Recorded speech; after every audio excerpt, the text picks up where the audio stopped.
വ്രതമെടുത്ത് നോമ്പ് നോറ്റ് 10,000-കണക്കിന് ആളുകളാണ് ദിവസേന ഒരു മല കയറുന്നത്. ഞാനിപ്പോൾ നിൽക്കുന്ന ഈ മലയിലേക്ക് അവരെത്തുന്നത് ഇഹലോക പാപഭാരത്തിൻ്റെ ഭാണ്ഡക്കെട്ടുകൾ ഇല്ലാതെയാണ്. ചുമന്നു വരുന്ന മരക്കുരിശുകൾ കാൽവറിയിലെ ബലിയുടെ പ്രതീകമാണ്. സർവവും ത്യജിക്കാനുള്ള സത്യം നീയാകുന്നുവെന്ന സന്ദേശം.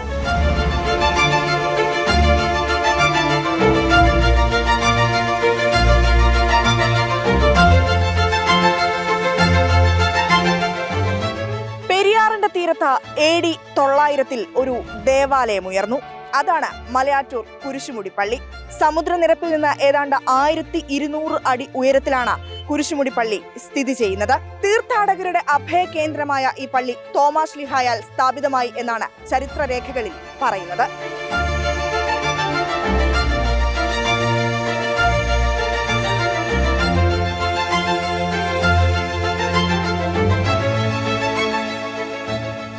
ഓശാന ഞായർ മുതൽ ഈസ്റ്റർ വരെ നീളുന്ന വിശുദ്ധ വാരം ആരംഭിച്ചതോടുകൂടി കുരിശുമുടിയിലേക്ക് തീർത്ഥാടകരുടെ തിരക്ക് വർദ്ധിച്ചിരിക്കുകയാണ്.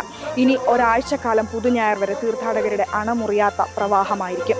ചെറുതും വലുതുമായ മരക്കുരിശുകളും ഏന്തി നിരവധി പേരാണ് ഇവിടേക്ക് എത്തുന്നത്.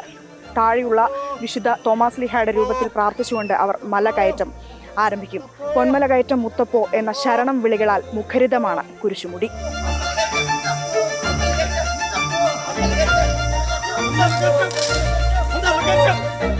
യേശുവിന്റെ പീഡാസഹനത്തെ അനുസ്മരിപ്പിച്ചുകൊണ്ടുള്ള കുരിശിന്റെ വഴി ഏറ്റവും പ്രസിദ്ധമായത് മലയാറ്റൂരിലാണ്.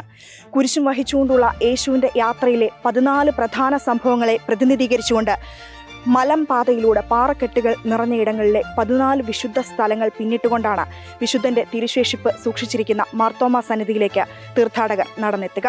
അവിടെ ആനകുത്തിയ പള്ളിയും പാറപ്പുറത്തെ അത്ഭുത നീരുറവയും പൊൻകുരിശും കാണാം.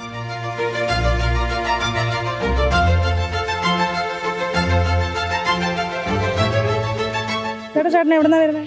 ഞാൻ പാലക്കാട് ജില്ല നെന്മാറയിൽ നിന്നാണ് വരുന്നത്. എല്ലാ വർഷവും വരാറുണ്ടോ? എല്ലാ വർഷം. കഴിഞ്ഞ വർഷം മുടങ്ങി. കഴിഞ്ഞ വർഷം ഞാൻ ഇവിടെ ഇല്ലായിരുന്നു. ഭയങ്കര പാടല്ലേ? എനിക്ക് 66 വയസ്സായി. എന്നാലും മുത്തപ്പൻ കയറ്റുന്നുണ്ട്. എത്രാമത്തെ തവണയായി വരുന്നത്? ഓർക്കണില്ല മോളെ, ഒരുപാട് കാലങ്ങളായി. ഇപ്പോഴും 82ാമത്തെ വയസ്സിൽ കരഞ്ഞുകൊണ്ട് കയറിയാണ്. അടുത്ത കൊല്ലം വരാൻ പറ്റൂല എന്നറിയാം. എല്ലാ വർഷവും വരുന്നതാണോ? എല്ലാ വർഷവും പറ്റാവുന്ന സമയത്തൊക്കെ വരും. രണ്ടൊരു മലയേറി ക്ഷീണിച്ചോ? അങ്ങ് മേലെ ചെല്ലണ്ടേ? ഇനി അപ്പ എടുത്ത് കയറ്റേണ്ടി. ഫ്രാൻസിലെ ലൂർദ് പോലെ ഇന്ത്യൻ കത്തോലിക്ക സഭയുടെ രാജ്യാന്തര തീർത്ഥാടന കേന്ദ്രമാണ് മലയാറ്റൂർ. എന്നാൽ കത്തോലിക്ക വിശ്വാസികൾ മാത്രമല്ല, ജാതിമത ഭേദമന്യേ പ്രായഭേദമന്യേമാണ് ഇവിടേക്ക് വിശ്വാസികൾ ഒഴുകിയെത്തുന്നത്.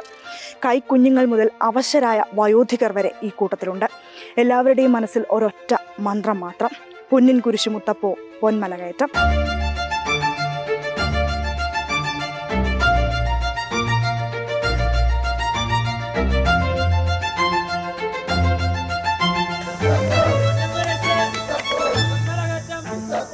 ഈ കഴിഞ്ഞ ദിവസമൊക്കെ ഇവിടെ ആന ഇറങ്ങുന്ന അങ്ങനത്തെ പ്രശ്നങ്ങളുണ്ടായിരുന്നു. അതൊക്കെ പരിഹരിച്ചോ? ഇല്ല, അതിന് പേടിക്കാനും ഭയക്കാനും ഒന്നുമില്ല. കാരണം അതുങ്ങൾ വരുന്നു, പിന്നെ വന്നു പോകുന്നു എന്നുള്ളതേ ഉള്ളൂ. 3 ആന ഇറങ്ങി. 3 ആന ഇറങ്ങിയെന്ന് പറഞ്ഞു കഴിഞ്ഞാൽ 2 പിടിയാനകളും ഒരു കുഞ്ഞുമാണ്. അത് അന്നേരെ പോവുകയും ചെയ്തു. ആൾക്കാരെല്ലാം കൂടെ കൂടി കഴിഞ്ഞപ്പോഴത്തേക്ക് അത് അന്നേരെ പോവുകയും ചെയ്തു. കേരളത്തിലെ വിവിധ ഇടങ്ങളിലൂടെയുള്ള യാത്രയിൽ തോമാ ശ്ലീഹ മലയാറ്റൂരും എത്തി. കാട് പിടിച്ചു കിടന്ന ഇവിടെ വന്യമൃഗങ്ങളുടെ ആക്രമണവും ശല്യവും നിത്യസംഭവമായിരുന്നുവെങ്കിലും അതൊന്നും വകവയ്ക്കാതെ തോമാ ശ്ലീഹ ദിവസങ്ങളോളം ഈ മലമുകളിൽ പ്രാർത്ഥിച്ചിരിക്കുമായിരുന്നു. ഇത്തരം സമയങ്ങളിൽ മാതാവ് പ്രത്യക്ഷപ്പെട്ട് തോമാ ശ്ലീഹായെ ആശ്വസിപ്പിച്ചിരുന്നു എന്നാണ് വിശ്വാസം. കരിങ്കലിൽ പതിഞ്ഞിരിക്കുന്ന തോമാ ശ്ലീഹായുടെ കാൽപാദം ഇവിടെ കാണാം. മലയാറ്റൂർ വിശ്വാസങ്ങളിൽ പ്രധാനപ്പെട്ടതാണ് ഈ പൊൻകുരിശ്. തന്റെ പ്രാർത്ഥനയുടെ നിമിഷങ്ങളിൽ തോമാ ശ്ലീഹ മലയുടെ മുകളിൽ പാറക്കല്ലിൽ കൈകൊണ്ടൊരു കുരിശിന്റെ രൂപം വരച്ചു. മലമുകളിലെ കുരിശിന്റെ അടിയിൽ ഈ പൊൻകുരിശുണ്ടെന്നാണ് വിശ്വാസം. ഇതുകൂടാതെ തോമാ ശ്ലീഹ പാറപ്പുറത്ത് വടികൊണ്ടടിച്ചപ്പോൾ രൂപം കൊണ്ട ഒരു അത്ഭുത നീരുറവയും ഇവിടെയുണ്ട്. ഇവിടെ എല്ലാ ദിവസവും കുർബാനയ്ക്ക് വരുന്നവരുണ്ട്. എല്ലാ ദിവസവും കുർബാനയുണ്ട് ഇവിടെ. അതിൽ 4 പേരാണ് സ്ഥിരം വരുന്നവർ. അവരെല്ലാവരും എബവ് 50 ഏജ്ഡ് ആയിട്ടുള്ള ആൾക്കാരാണ് കൂടുതൽ വരുന്നത്. യങ്ങായിട്ടുള്ളവരുണ്ട്, പക്ഷെ അവർ റെഗുലർ അല്ല. മലകയറ്റം, കാനനപാത എന്നീ 2 വാക്കുകൾ ലോക മലയാളിക്ക് സുപരിചിതമാകുന്നത് പൊന്നമ്പലമേട്ടിലെ ശ്രീ ധർമ്മശാസ്താവിലൂടെയാണ്. അതിന് സമാനമായ അനുഭവമാണ് തീർത്ഥാടകർക്ക് മലയാറ്റൂരിലും ലഭിക്കുന്നത്. മലയാളികളുടെ മത സാഹോദര്യ സമൂഹത്തിന്റെ ഭാഷയിൽ പറഞ്ഞാൽ ഇത് ക്രിസ്തീയ വിശ്വാസികളുടെ ശബരിമലയാകുന്നു. മലയാറ്റൂർ തീർത്ഥാടനം പൂർത്തിയാക്കി റിപ്പോർട്ടർ സംഘവും ഇവിടെ നിന്ന് ഇറങ്ങുകയാണ്. വീഡിയോ ജേർണലിസ്റ്റ് അബിൻ അജയ്ക്കും സാരഥി അഭിലാഷിനുമൊപ്പം അൻസു എൽസ സന്തോഷ്, റിപ്പോർട്ടർ.